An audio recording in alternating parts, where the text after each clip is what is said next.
The colour pink signifies affection, harmony and peace. It's a soft colour associated with babies, flowers and sweetness. It's predominantly a feminine colour associated with flowers, candy floss and bubble gum too.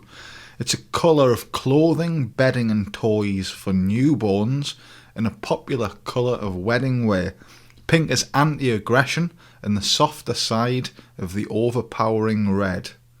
Grey is a neutral colour which is without immediate emotion, yet is usually associated with meanings of dullness and moodiness. The colour is dull, but can be sophisticated and conservative in certain applications. Grey is the light black and so removes in part the associated negatives of black and provides a more diluted solution.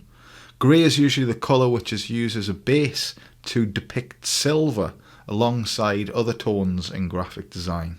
Black is the colour of darkness which is known to reflect light and is, when perceived, a lack of colour. Black is only a colour when it's in the form of a substance or an emission. A wearer of black can appear more slim, as a black room can appear smaller. It's the colour of stern authority, power and submission. It's associated with evil and grief, but it's also linked to formality and sophistication. The colour black can be regarded as a positive or negative depending upon its application. Its boldness makes black a popular colour which is used alongside many other colours in graphic design and is, in most cases, the chosen colour of outlining. It's good to become familiar with black because you'll be using it again and again.